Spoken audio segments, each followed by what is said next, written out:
Jets losing to the Dolphins by a score of 34-10. They now drop to 3-10 on the season and are officially eliminated from playoff contention. But guys, I want to start with the major story from this game. That's Tyrod Taylor going down with a groin injury in the first quarter. Connor, I'll start with you. How did that injury affect the game? Well, you look at the script they were playing in because the defense was beyond bad in the first quarter right out of the gate. They're in a come from behind script, and you have a UDFA quarterback, so it sets limitations on what you can do to your offense. And I think that Chelsea, it also impacts, the run game, because then Miami starts to load up and play the run game as well. So it put a lot on Brady Cook's plate. By the time he got going in the second half, there was too many drops for them to overcome. So just a script that most teams cannot win by is what happened today. And that's what happens, unfortunately, when your second stringer is a UDFA and your starter, well, I love Tyrod Taylor, but he's had a lot of injuries in the second half of his career.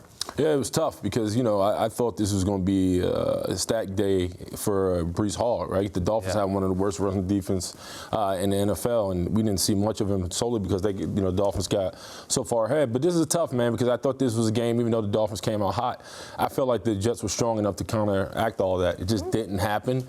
And now the Jets, this is one of them losses where you just got to just strap it up and keep moving on. But I don't take nothing for what they've been able to accomplish the last couple of weeks.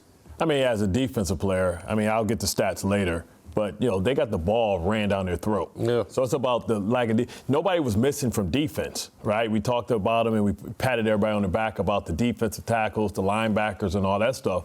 They got manhandled. They got manipulated by shifts, motions, cutbacks, boots, waggles, everything that they got dominated with the first time. And I'm sure when I get to stats, it's going to say 200 yards rushing. It's going to say 239 and listen, rushing for Miami. Right. So then Achane, right? Achane gets hurt, and the backup goes to work on you. So, it's one thing to lose. It's another thing to get physically dominated and whipped. And that's pretty much what they did. You can say by scheme or by physicality. Yeah. I think it was a mixture of both. I agree. How many times do we see when they fake the toss, the linebackers have bossed over so far that Tua's thrown into a wide window where it's like the separation between the defensive cornerback and the next linebacker is like 5 yards. He's like throwing the ball into the ocean and just is wide open. So, for me, it's the lack of being able to come downhill physical. It's the linebackers taking the path of least resistance, going underneath blocks. Everything was structurally horrible, hesitation, all that based off of shifts, motions, post-snap motion, and it just physically dominated. So for me, Tyrod is one thing. Right. But to have the ball, 21-0, that had nothing to do with Tyrod. I would say it was the first quarter. That had to be doing with getting punched in the mouth and physically dominated. Now, that's something I can't accept. Now, sometimes, I remember going against the Wildcat and you seeing all this stuff and you pause and it sets up the offensive blocks and stuff like that. But at some point, you got to figure it out. Blitz off the backside so you don't have to worry about the boot coming. Yeah. That way your linebackers can feel like they can flow fast without having to cut back. But this is the second time that Achane has dominated them. Usually one thing happens. Look at this.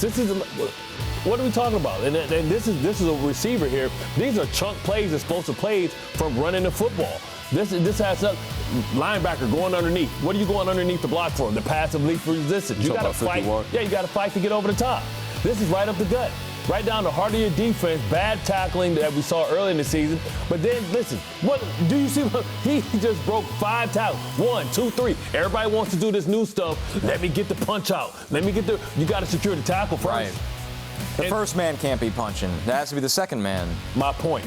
First man secure the tackle, second man go for the turnover. I thought defensively, man, the fact that we couldn't, I know Tua gets rid of the ball, but we had nothing drawing up to make him pause or slow his process down. It seemed like he was in rhythm early, and we never did anything to kind of counteract that.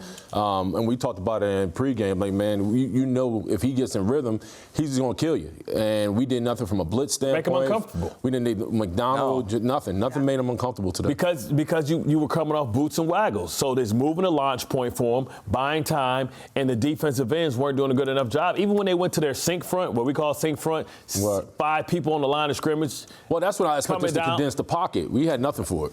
Yeah, in pregame, Connor, we also talked about how the Jets need to dictate the pace of play in this game, and they weren't able to. They found themselves in a big hole. How much harder does it make it for them to dig themselves out of that? They're not good enough to play that way. And I know that's harsh, but maybe they'll be good enough roster-wise when Aaron Glenn and Darren Muji have a couple off seasons here and they can draft and develop. Right now they have guys in their scheme that are holdovers from the previous regime. Not all of them, but a couple of them. Jets aren't good enough to play that way. And you're definitely not good enough to play that way when you had Fields as the quarterback. We like Tyrod. That's even a tough script for Tyrod. He's the most equipped on the roster to do it. Brady Cook, you can't expect him to do that either. Right. So that's the problem to me, Chelsea, right out of the gate is when you're losing like that and now you're allowing them to run the ball and then you allocate more defenders to the run and you're getting beat on plays like Bart said that we just saw them lose to the last time they played Miami. I mean, how do you have tight ends running wide open over the middle of the field for the Jets defense right now is a borderline disaster. And that's on the linebackers and it's on the defensive coordinator right now because they look lost out there. They look overwhelmed. They're not big enough to play in the scheme that forces thumping linebackers to come downhill and body somebody. Yeah. Credit to the Dolphins.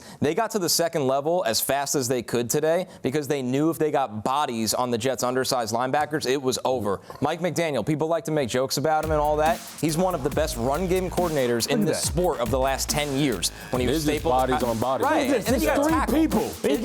You got to tackle as well. So we gave the Jets a lot of praise for kind of stabilizing over the 5 weeks before this. Today there's no way around it. It's disappointing. And I know you don't have all your long-term players out there or whatever it is. This is bad tackling. It's bad preparation. And honestly, another bad look for this defensive scheme. Yeah.